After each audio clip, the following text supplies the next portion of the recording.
Bea Cukai dibekukan dan apakah mungkin jika Bea Cukai benar-benar dikelola oleh swasta asing? Kita langsung bahas bersama dua narasumber melalui saluran Zoom. Ada anggota Komisi 11 DPR RI, fraksi PKB, Ana Muawana. Bu Ana, selamat pagi. Selamat pagi. Ini kameranya tolong di-on-kan. Oke, sudah Saya aman, Bu. mati. Dan Oke, kita juga makasih. ada Media Wahyudi Askar, Direktur Kebijakan Publik Selius. Mas Media, selamat pagi. Selamat pagi, Mas. Saya ke Bu Ana terlebih dahulu. Ini kita maju sedikit begitu isunya terkait dengan ancaman dari Pak Purbaya terhadap Ditjen Bea Cukai. Namun pertanyaan yang paling mendasar yang kami angkat pada pagi ini adalah pertanyaannya, apakah mungkin ini Bea Cukai ini diganti oleh perusahaan asing asal swasta asal Swiss? Bu Ana? Ke saya. Saya pikir ini langkah sudah ada progresif waktu ada Undang-Undang Bea Cukai, kita membuat penguatan kelembagaan pemerintah untuk menangani kepabeanan. Namun kalau Pak Menteri, misal Pak Purbaya menyampaikan itu, menurut saya makin ada kemunduran ya. Karena apa? Fungsi kepabeannya itu juga sangat baik untuk perbaikan ketahanan nasional ke depan. Yang pertama, kepabeanan itu diatur dengan undang-undang. Jadi harusnya diperbaiki secara SDM dan komitmen serta integritas. Kemudian yang ketiga, tidak mudah juga kemudian melay-off-kan petugas kepabeanan secara masif. Jadi hemat kami, Pak Menteri mungkin sebagai punya kewenangan pejabat pembina kepegawaian tentunya lebih kepada penguatan kelembagaan SDM dan juga penguatan kepada komitmen dan integritas. Karena menurut saya ya kalau ini dikembalikan seperti era sebelumnya, ini suatu kemunduran. Jadi dipertegas dan komitmen terhadap masing-masing unit kerja di unit kepabeanan tersebut. Oke, Mas Media, yang harus digarisbawahi adalah ini Ditjen Bea Cukai jika tidak berbenah maka akan diganti oleh perusahaan asing asal Swiss. Pertanyaannya lagi saya ulang, apakah mungkin ini terjadi, Mas Media? Pertama saya kira Pak Purbaya mengingatkan pada sejarah bahwa tahun 1980-an Pak Presiden Soeharto pernah benar-benar membekukan bea cukai. Jadi itu bukan ancaman kosong ya, itu pernah terjadi. Cuman memang menurut saya apa yang disampaikan Pak Purbaya lebih merupakan shock terapi. Pesan keras untuk menunjukin pada negara, pada eh, pegawai bea cukai bahwa sebetulnya dia punya opsi ekstrim. Pejabat publik yang selama ini tidak tersentuh itu bisa dirumahkan apabila bea cukai kinerjanya tidak baik. Jadi menurut saya itu lebih kepada pesan yang keras ya untuk bea cukai agar berubah. Apakah mungkin dilakukan? Ya mungkin besar kemungkinan tidak ya. Saya sepakat bahwa merumahkan 16.000 pegawai dalam satu malam, mengganti sistem nasional dengan operator asing, itu memang sangat mahal secara politik dan logistik juga. Jadi ini lebih kepada pesan keras, kalau reformasi internal tidak berjalan, budaya korupsi masih terjadi, negara punya opsi membekukan bea cukai seperti tahun 1980-an. Karena memang saya lihat ini lebih kepada frustasi ya, tidak hanya Pak Purbaya tapi publik secara umum juga frustasi dengan kinerja bea cukai, praktik suap, under invoicing, pungutan liar. Jadi kalau tahun 1980-an Pak Soeharto menganggap bea cukai adalah lembaga yang korup, maka hari ini juga kita belum banyak berubah. Bahkan kalau kita lihat banjir bandang yang terjadi hari ini, itu juga salah satunya karena banyak kayu ilegal itu diekspor lewat pelabuhan kecil. Termasuk juga ada banyak ratusan jalur tikus di pesisir dan sungai yang seharusnya diawasi bea cukai. Jadi bea cukai ya saya kira harus berubah, dan pesan keras dari Pak Purbaya. Begitu kira-kira, Mas. Bea Cukai harus berubah begitu.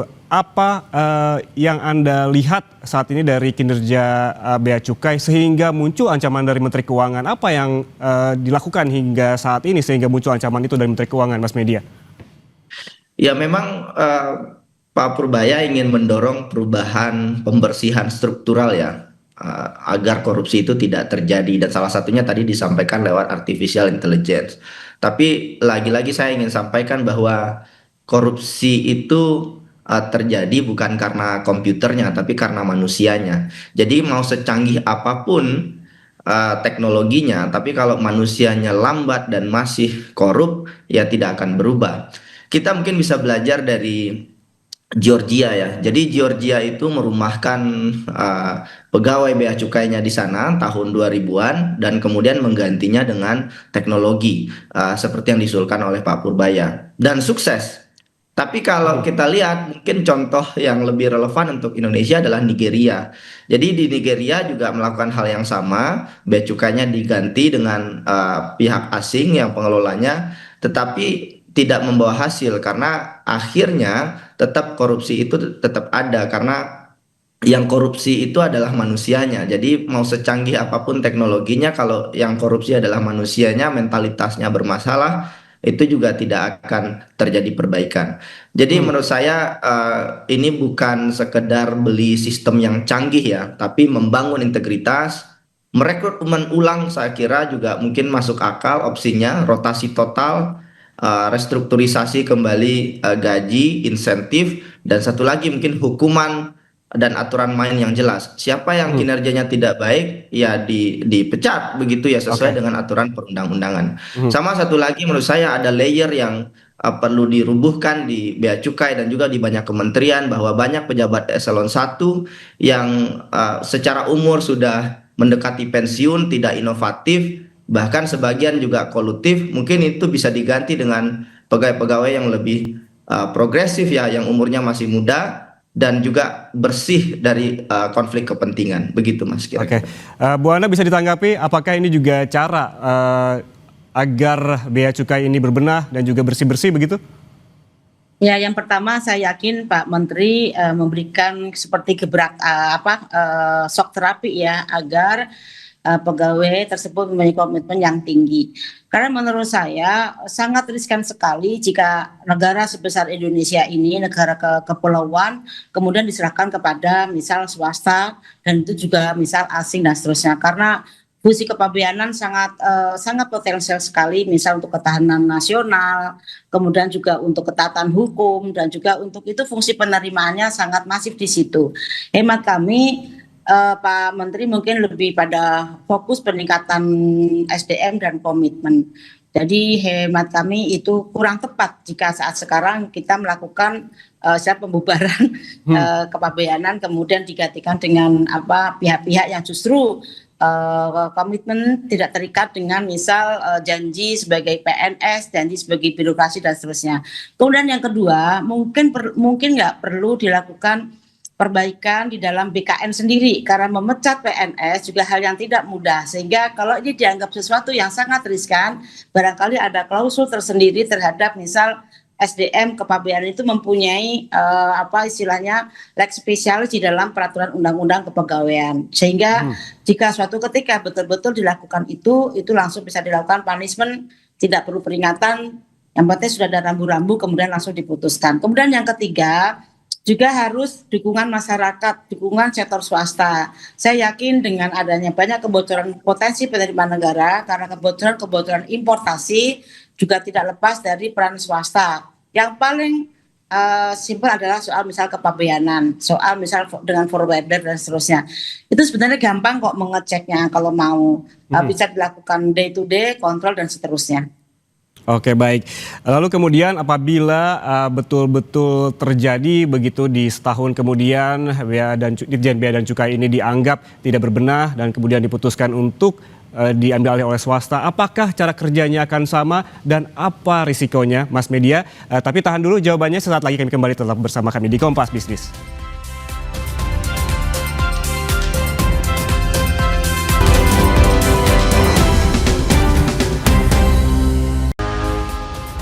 Anda masih bersama kami di Kompas Bisnis, Saudara. Mas Media, pertanyaannya, jika bea dan cukai diambil alih oleh swasta, apakah cara kerjanya akan sama dan apa risiko yang membayanginya?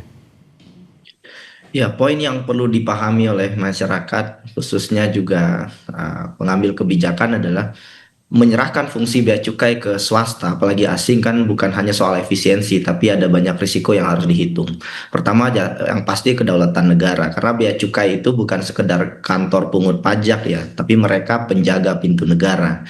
Jadi kalau penjaga pintu diganti dengan orang asing, ya pasti akan membuka ruang intervensi dari luar. Belum lagi kalau data perdagangan nasional kita berada di tangan asing itu kan sangat strategis. Kalau bocor, negara lain pasti bisa baca seluruh struktur ekonomi kita. Dan yang paling penting jangan sampai kita ketergantungan jangka panjang ya. Dan ini bermasalah seperti yang terjadi di Nigeria. Dan juga jangan lupa biaya kontraktor asing seperti itu juga pasti tidak murah dan sangat mahal. Jadi sangat disayangkan kalau kita akhirnya pakai swasta asing. Tapi lagi-lagi menurut saya sekarang kita harus bergerak ke depan dengan langkah yang out of the box. Saya sepakat perlu ada langkah progresif untuk membersihkan bea cukai ini. Pertama mungkin bisa lewat pendekatan bertahap, Mas. Jadi uh, seleksi ulang total pimpinan pejabat bea cukai, pejabat bea cukai yang tidak benar itu sebaiknya diselesaikan, diganti jabatannya, itu lebih baik dan lebih adil saya kira. Di luar itu perlu ada langkah yang lebih kuat ya mungkin dari Pak Purbaya. Saya sepakat mungkin AI, digitalisasi, end to end itu bisa mencegah manipulasi. Dan sekarang AI kan bisa digunakan tidak hanya untuk penilaian barang tetapi juga audit otomatis. Dan ini bisa mengurangi praktek KKN yang terjadi. Dan yang paling penting lagi ya menurut saya integrasi dari data antar instansi juga perlu diperkuat. Di samping juga audit total semua kekayaan pejabat dari eselon-eselon 1, terutama pimpinan-pimpinan bea cukai itu dilakukan secara rutin sehingga kita bisa mendeteksi lubangnya itu di mana. Jadi kuncinya adalah bersihkan manusianya, yang buruk, yang kotor, yang kolutif dihentikan, kemudian modernisasi sistemnya dan saya kira di titik itu kita bisa membangun integritas dari bea cukai. Dan lagi-lagi ya, negara memang punya opsi ekstrim seperti yang dilakukan oleh Pak Soeharto tahun 1980-an, tetapi saya kira dengan kondisi hari ini yang penuh ketidakpastian, Indonesia lebih baik memilih jalur yang lebih sehat. Pak Purbaya, saya kira masih punya kekuatan ya melakukan pembersihan internal secara terukur, dan Pak Purbaya ya jangan dibiarkan sendiri juga, harus didukung oleh struktur yang ada di internal bea cukai juga begitu. Mas Media, seperti Anda sebutkan tadi bahwa kan katanya bea cukai ini dikelola asing, ini pernah dilakukan di zamannya Orde Baru pas waktu itu Presiden Soeharto. Apakah saat itu berhasil dan apakah akan jadi jaminan lebih baik jika saat ini dilakukan? Saat itu berhasil atau tidak ya kita sudah rasakan hari ini ya. Ternyata bea cukai juga tidak lebih baik begitu. Tapi memang saat itu kan kondisi ekonomi Indonesia tahun 1980-an itu relatif cukup baik saat itu dan Pak Soeharto melakukan langkah populis dengan mengambil jalan itu. Saya kira kondisi tahun 1980-an tidak sama dengan kondisi hari ini.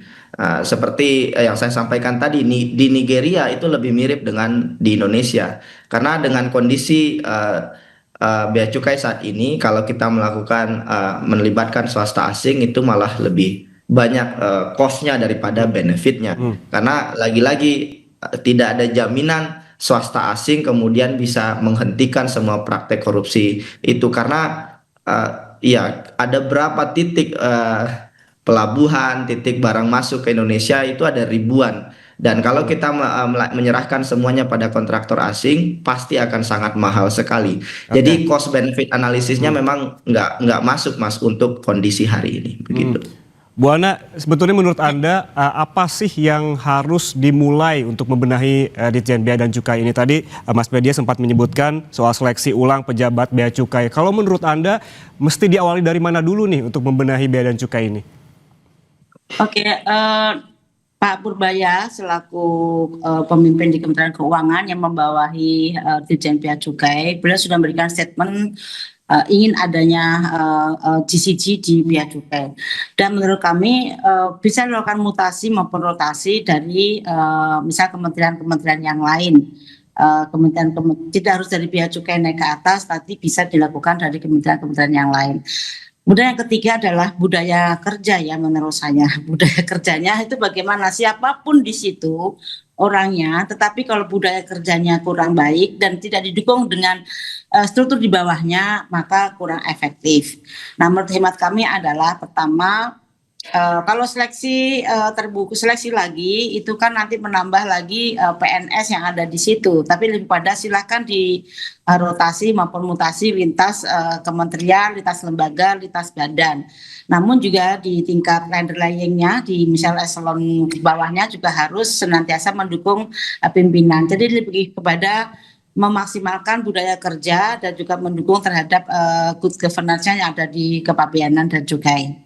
Kemudian yang berikutnya adalah memberikan punishment yang sangat ketat. Tadi saya sebutkan misal apakah ada misal peraturan tentang kepegawaian spesial yang untuk di bea cukai. Karena apa?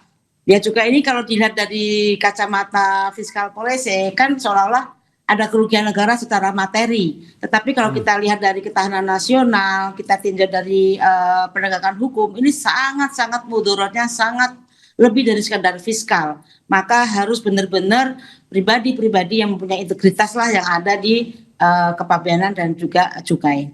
Mhm, mhm. Begitu Mas. Bu Ana, ini juga yang sempat di-mention oleh Menteri Keuangan Purbaya adalah terkait dengan memperbaiki citra dari Ditjen Bea dan Cukai. Menurut Anda fokus masalahnya di sini adalah memperbaiki citra atau memperbaiki kinerja? Dua-duanya.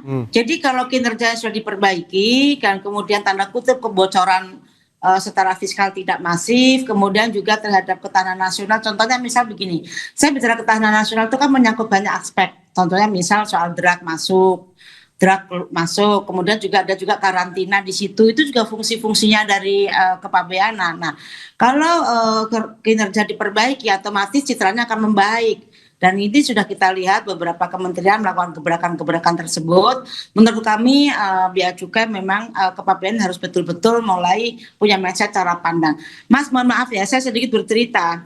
Suatu ketika saya ketemu teman, ketemu orang di Longs gitu, tiba-tiba dia bercerita. Saya tanya bisnisnya apa? Dia bilang dia impor baju. Oh, berapa satu kontainer dan lain-lain. Oh, ini sekarang lagi banyak razia, jadi kami off dulu. Nanti kalau sudah agak adem, kami akan jalan lagi. Ya, saya diam saja dalam pikiran saya. Oh, ada namanya on off ya. Oke. Gitu Baik. ya. Oke, Mas Media, bagaimana menurut Anda? Bagaimana menyeimbangkan antara memperbaiki citra dan memperbaiki kinerja? Jangan sampai gitu sibuk memperbaiki citra saja, memoles citranya di publik, tapi kinerjanya justru tidak berjalan seimbang begitu dengan citranya. Saya sepakat ya, kalau hulu ke hilirnya ya hulunya adalah kinerjanya dulu sehingga citra mengikuti otomatis. Jadi sebaiknya jangan banyak gimmick dulu soal citra, perbaiki dulu kinerjanya. Oke. Karena sekarang di Bea Cukai itu kejadiannya kan berulang terus ya. Nilai barang impor ditulis lebih rendah, kodenya diubah, barang masuk lewat jalur tikus. Lalu belum lagi ada oknum-oknum Bea Cukai yang membantu mempercepat prosesnya. Dan sistem elektronik mau secanggih apapun itu kan memasukkan apa yang dimasukkan manusia. Jadi kalau datanya salah, ya hasilnya tetap salah begitu. Jadi outsourcing ke pihak asing pun juga tidak otomatis menyelesaikan masalah karena prosesnya itu tetap melibatkan manusia. Dan apalagi ya kita tahu jaringan informal di pelabuhan itu sudah puluhan tahun dan Oke. itu belum bisa dihentikan menurut saya hari ini belum bisa diberantas luar biasa.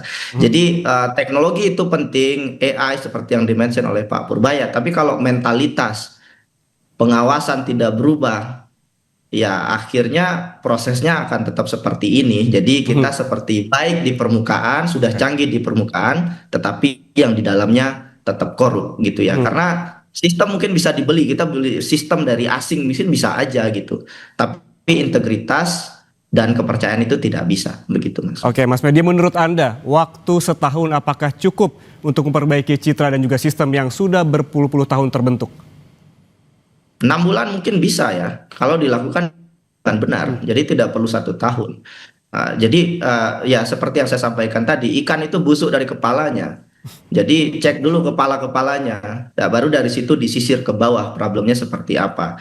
Dan kepala-kepala Bea Cukai, pimpinan-pimpinan Bea Cukai, kalau baik ya, saya kira solusinya sudah ada. Ada sebagian besar solusi itu sudah sangat baik sebetulnya secara rencana ya, tetapi dalam implementasinya masih bermasalah. Dan lagi-lagi kalau kita bisa mengoptimalkan itu Mas dalam waktu dekat ini, katakanlah 6 bulan, mungkin rasio pajak kita di tahun depan akan bisa lebih membaik sehingga fiskal kita jauh lebih baik dan tidak bergantung dari hutang atau bahkan pemotongan anggaran yang diambil dari daerah. Jadi mungkin kita perlu langkah-langkah yang tepat sasaran saja, Mas. Jadi implementasiannya kuat, jadi tidak sekedar hanya bicara, mengancam begitu ya, tetapi efektivitasnya juga kemudian diperhatikan, gitu, Mas. Oke, langkah-langkah tepat sasaran dan juga efektivitasnya. Kalau menurut Anda, Bu Ana, tadi Mas Media bilang jangankan setahun, 6 bulan saja cukup sepertinya. Kalau menurut Anda, singkat saja boleh, ini apakah cukup 1 tahun untuk memperbaiki citra dan juga sistem yang hingga saat ini sudah terbentuk? Peraturan ini kan sudah ada semenjak tahun 2007 dengan tidak melibatkan swasta, apalagi asing. Menurut kami asal semuanya komitmen dari atas sampai ke tingkat bawah, tidak perlu 6 bulan. Begitu selesai ketat, langsung bisa berjalan dengan baik. Jadi tidak perlu sampai berbulan-bulan lah menurut saya. Karena peraturan itu kan 1 hari diteken harus berlaku dengan itu juga gitu. Baik, artinya sebetulnya masalah waktu setahun ini sudah sangat cukup, bahkan bisa lebih cepat dari itu asal tadi disebutkan oleh Mas Media, langkah-langkahnya juga tepat sasaran dan juga yang dipilih yang efektif dan juga efisien. Terima kasih narasumber kami yang telah bergabung di Kompas Bisnis hari ini. Ada anggota Komisi 11 DPR RI fraksi PKB Ana Muawana dan juga Media Wahyudi Askar, Direktur Kebijakan Publik Selyos. Sehat selalu.